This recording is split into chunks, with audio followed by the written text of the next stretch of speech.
Assalamualaikum warahmatullahi wabarakatuh. Apa kabar anak ustazah? Semoga anak ustazah selalu dalam keadaan sehat walafiat. Begitu juga dengan keluarga anak ustazah. Amin. Baik anak ustazah, sekarang kita masuk dalam pembelajaran tema 2, subtema 2, yaitunya bekerja sama mencapai tujuan, PB1 sampai PB6. Baik anak ustazah, tujuan pembelajaran kita hari ini adalah yang pertama, supaya anak ustazah dapat menelaah persatuan dan kesatuan. Yang kedua, anak ustazah dapat menggali informasi dengan menggunakan aspek apa, di mana, kapan, siapa, mengapa, dan bagaimana. Yang ketiga, supaya anak ustazah dapat mengetahui cara makhluk hidup menyesuaikan diri. Yang keempat, supaya anak ustazah dapat menjelaskan upaya mempertahankan kemerdekaan Indonesia. Serta yang kelima adalah supaya anak ustazah dapat memahami penampilan tari kreasi daerah. Baik anak ustazah, kita mulai pembelajaran kita dengan berdoa membacakan basmalah. Bismillahirrahmanirrahim. Silakan anak ustazah menyaksikan video dari ustazah.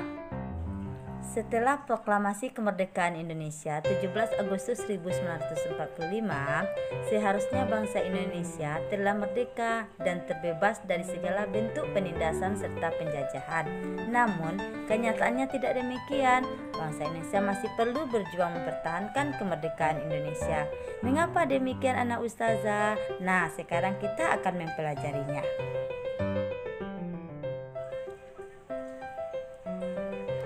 Perjuangan mempertahankan kemerdekaan Indonesia. Setelah proklamasi kemerdekaan Indonesia 17 Agustus 1945, bangsa Indonesia ternyata masih terus berjuang mempertahankan kemerdekaan Indonesia dari gangguan bangsa asing yang datang, seperti dari pemerintahan Belanda.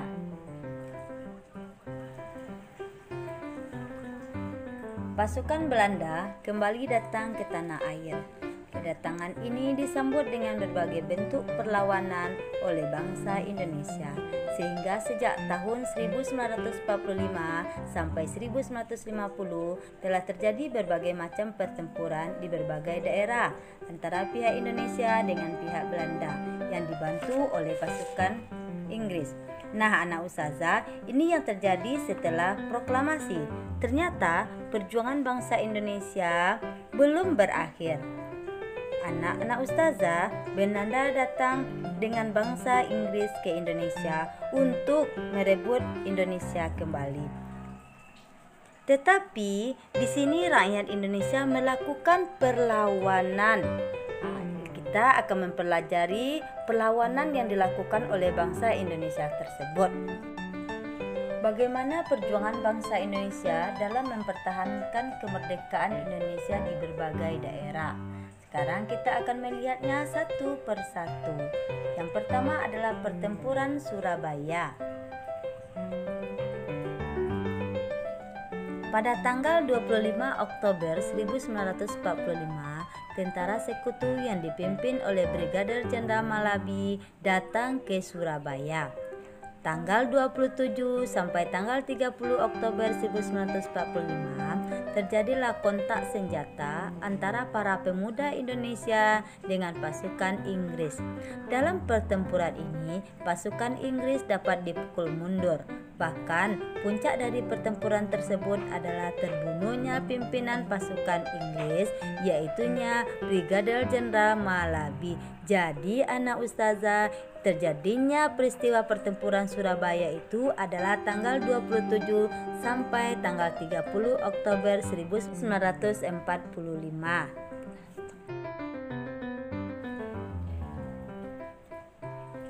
Pada tanggal 9 November 1945, Inggris mengeluarkan ultimatum yang berisi semua pimpinan dan orang Indonesia yang bersenjata harus melapor dan meletakkan senjatanya di tempat yang ditentukan dan menyerahkan diri dengan mengangkat tangan. Jadi anak ustazah, ini adalah taktik daripada Inggris. Dia menyuruh bangsa Indonesia yang mempunyai senjata untuk meletakkan senjatanya dan penyerahan dirinya. Namun, ultimatum tersebut ditolak oleh pihak Indonesia. Pada tanggal 10 November 1945, terjadilah pertempuran yang sangat dahsyat. Pasukan Inggris menyempur Surabaya dari darat, laut, dan udara.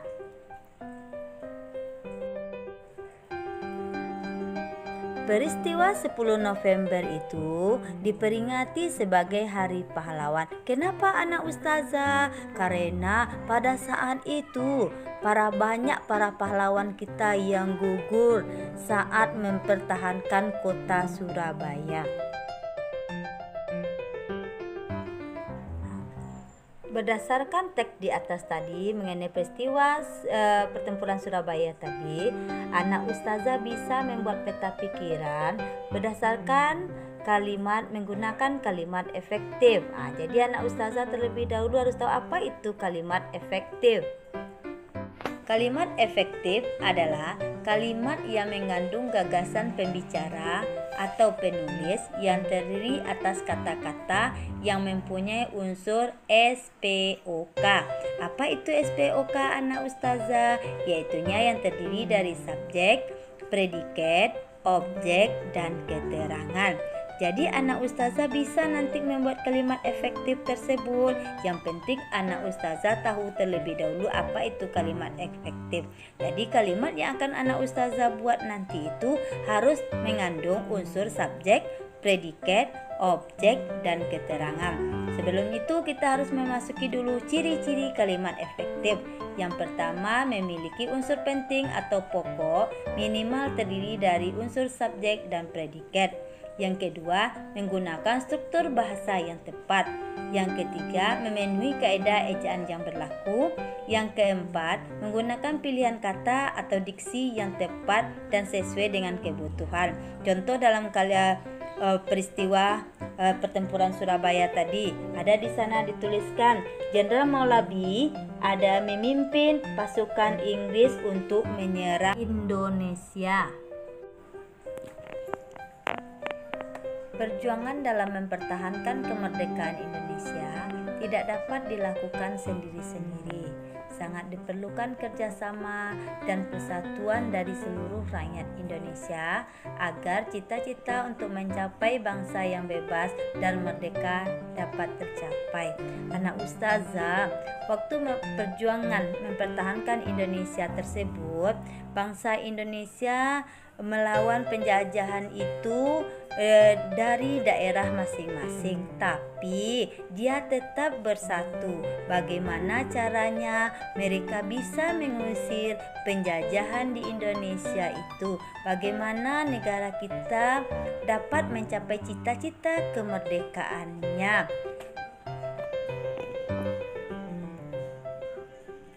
Pertempuran Surabaya adalah salah satu dari sekian banyak upaya yang dilakukan oleh bangsa Indonesia dalam mempertahankan kemerdekaan. Masih banyak lagi perjuangan yang lain yang dilakukan dari berbagai daerah. Misalnya, pertempuran Ambarawa, pertempuran Medan Area, pertempuran Bandung Lautan Api, agresi militer Belanda yang pertama, dan agresi militer Belanda yang kedua. Jadi anak ustazah, bisa anak ustazah nanti melihatnya atau mempelajarinya lebih lanjut lagi di dalam buku paket anak ustazah. Anak ustazah bisa membaca bagaimana pertempuran Ambarawa, bagaimana pertempuran Medan Area, Bandung Lautan Api. Nah, anak ustazah, sekarang kita akan mempelajari tentang cara hewan menyesuaikan diri dengan lingkungan tempat tinggalnya atau yang kita kenal juga dengan adaptasinya. Jadi di sini ustazah mempunyai gambar ayam, bebek, ikan, dan cicak. Masing-masing hewan tersebut penyesuaian dirinya berbeda-beda. Kita masuk yang pertama adalah ayam. Ciri-ciri hewan ayam yang pertama, kaki berjumlah 2. Masing-masing kaki memiliki jari umumnya sebanyak 5. 3 di antara jari pada kaki ayam dilengkapi cakar yang fungsinya mengais makanan juga untuk melindungi dirinya. Yang keempat, sekujur tubuh ayam kecuali bagian bawah kaki ditutupi oleh bulu. Yang kelima, hewan ayam memiliki jengger. Yang keenam, ayam termasuk kelompok unggas. Yang ketujuh, ayam berkembang biak dengan jalan bertelur. Yang kedelapan, ukuran dan warnanya bervariasi. Adapun ciri-ciri habitat ayam adalah sebagai berikut. Yang pertama, di lingkungan alami daratan, contohnya hutan. Yang kedua, ayam hidup di lingkungan daratan buatan, contohnya halaman rumah, lingkungan pertanian, kebun, peternakan, dan lain sebagainya. Hewan yang berikutnya yang akan kita pelajari adalah bebek. Ciri-ciri hewan bebek yang pertama adalah memiliki paruh. Yang kedua, memiliki kaki yang lebar dan berselaput. Jadi anak ustazah, kenapa bebek itu dia tidak tenggelam saat dia masuk ke dalam air? Yang ketiga, bernafas dengan paru-paru. Yang keempat, berkembang biak dengan bertelur. Yang kelima, kelompok unggas. Yang keenam, memiliki tulang belakang. Jadi anak ustazah, sekarang kita akan masuk.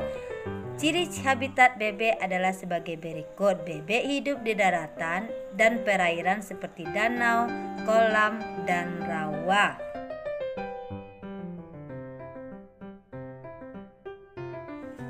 Anak ustazah, hewan berikutnya adalah ikan. Ciri-ciri hewan ikan yang pertama adalah memiliki sisik dan lendir. Yang kedua, memiliki sirip. Yang ketiga, bernafas dengan insang. Dan yang keempat adalah hewan berdarah dingin. Adapun ciri-ciri habitat ikan adalah sebagai berikut, yaitunya ikan hidup di perairan ataupun di lumpur. Ikan itu bisa hidup di lumpur, contohnya adalah ikan lele. Hewan berikutnya adalah cecak. Ciri-ciri hewan cecak yang pertama, hewan melata. Yang kedua, memiliki kulit yang bersisik. Yang ketiga, memiliki ekor yang panjang dan dapat diputuskan. Jadi cecak ini anak ustazah, saat dia untuk mempertahankan dirinya dari musuhnya, dia bisa memutuskan ekornya, bisa mengelabui daripada pemangsanya. Itulah ciri khususnya daripada untuk menyelamatkan diri daripada cecak tersebut. Dan selanjutnya, cecak termasuk hewan berdarah dingin. Yang kelima, berkembang biak secara ovipar. Nah ustazah, sekarang kita masuk lagi. Ciri habitat cecak adalah sebagai berikut. Cecak biasanya hidup di kondisi cuaca dingin maupun panas, dan lebih banyaknya hidup di sekitar manusia. Dan anak ustazah, sekarang dapat kita melihatnya lagi. Tuhan menciptakan makhluk hidup dengan segala keunikan dan keistimewaannya, tidak terkecuali hewan. Yang kedua berikutnya, keunikan dan keistimewaan hewan tersebut kita kenal dengan ciri khusus. Yang ketiga, ciri khusus pada hewan tersebut mempunyai hubungan yang erat dengan tempat tinggalnya. Misalnya, ikan memiliki insang untuk bernafas di dalam air. Cecak memiliki perekat pada kakinya untuk dapat menempel di dinding.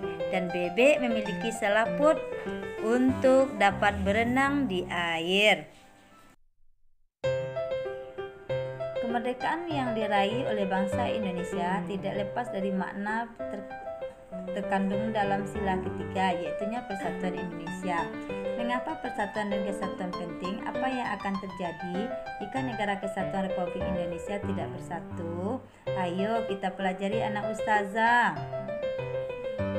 Meskipun Indonesia terdiri atas ribuan pulau yang membentang dari Sabang sampai Merauke dengan penduduk yang berasal dari latar belakang dan kebudayaan yang berbeda-beda, namun dengan semangat persatuan dan kerjasama, bangsa Indonesia mampu mengusir penjajahan dari bumi Indonesia. Bersatu kita teguh, bercerai kita runtuh adalah semboyan yang sering didengarkan untuk meningkatkan semangat persatuan pada masa penjajahan. Amati gambar dan bacalah teks berikut. Kami berbeda namun kami bekerja sama. Matahari belum tinggi ketika Edo, Dayu, dan teman-temannya yang lain bermain di halaman sekolah. Ada yang bermain lompat karet, ada yang bermain peta jongkok, ada yang bermain congkla di selasar kelas, dan sebagian lagi ikut dalam permainan rangkul alun. Edo, Dayu, Siti, Udin, Beni, dan Lani memiliki permainan rangkul alun bersama beberapa teman lainnya. Mereka memang lebih suka dengan permainan olah tubuh di luar ruangan. Baru beberapa hari yang lalu, teman baru mereka, Yanes, yang memperkenalkan permainan ini. Yanes berasal dari Alor, Nusa Tenggara Timur. Permainan yang menggunakan tongkat bambu ini adalah permainan anak yang digemari di sana. Edo, Dayu, dan teman di SD Nusantara senang sekali mengenal permainan baru ini. Seru dan menentang, kata mereka. Anak-anak di SD Nusantara justru gembira menyambutnya. Perbedaan warna kulit, adat, kebiasaan, bahasa, dan agama tidak mereka anggap sebagai masalah. Semua akrab bermain bersama. Pernah sekali waktu ketika Edo bercanda akrab dengan Siti dan Dayu, Henry berkomentar, "Ih Dayu, mau-maunya kamu bermain dengan Edo yang berkulit hitam. Nanti kulitmu yang putih tertular hitam loh."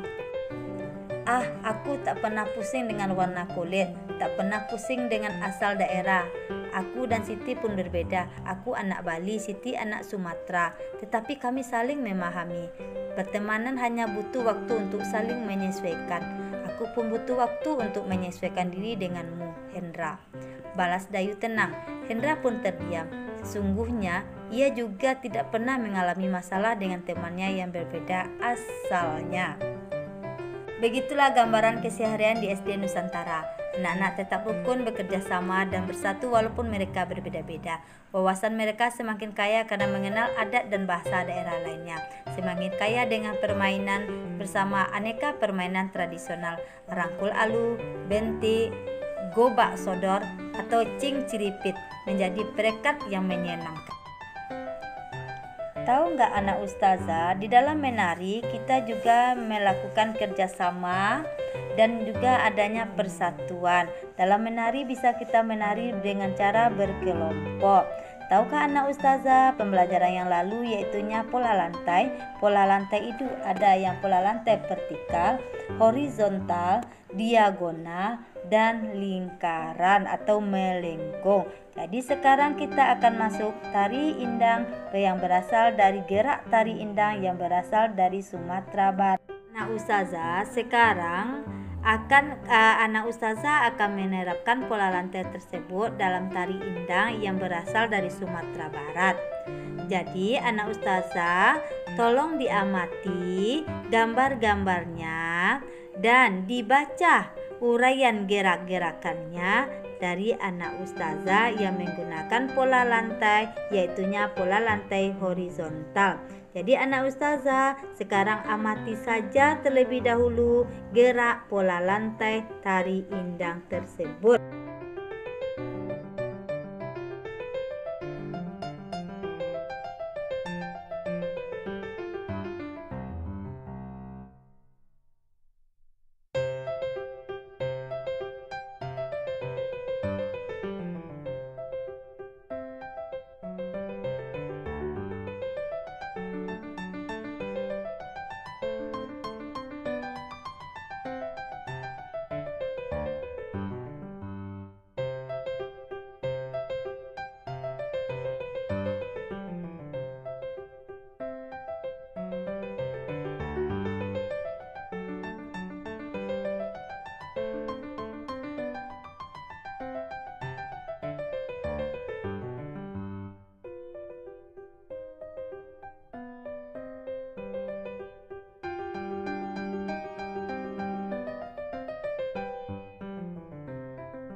Ustazah, sekarang masuk kita lagi sikap pantang menyerah sebagai penerapan nilai persatuan dan kesatuan. Pantang menyerah itu adalah sikap tidak putus asa dan tetap berusaha sekuat tenaga walaupun berkali-kali mengalami kegagalan. Para pahlawan kita mengalami banyak rintangan dalam memperjuangkan kemerdekaan, tetapi mereka tidak menyerah begitu saja. Setiap kali menghadapi rintangan, mereka berusaha lebih keras lagi dan mengeluarkan segenap kemampuan untuk memperjuangkan kemerdekaan Indonesia. Sikap pantang menyerah para pahlawan harus kita teladani dalam kehidupan sehari-hari. Jadi sikap pantang menyerah itu sebagai bangsa Indonesia kita harus memilikinya. Dalam belajar juga seperti itu anak ustazah. Kalau kita belum melakukan pekerjaan, kita harus gigih. Kalau salah dalam satu kali kita mengerjakan pekerjaan, kita harus ulangi lagi. Itu yang disebut dengan pantang menyerah.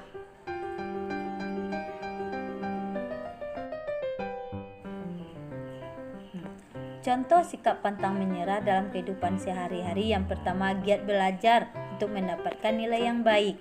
Yang kedua, meminta bantuan teman atau guru atau orang tua jika kesulitan memahami pelajaran. Yang ketiga, membela kebenaran dan keadilan. Yang keempat, memperbaiki diri jika memiliki kekurangan. Yang kelima, menerima saran dari orang lain dengan hati terbuka. Baik anak ustazah, kita cukupkan pembelajaran kita hari ini. Untuk latihannya nanti ustazah kirimkan. Kita akhiri dengan membacakan hamdalah. Alhamdulillahirabbil alamin.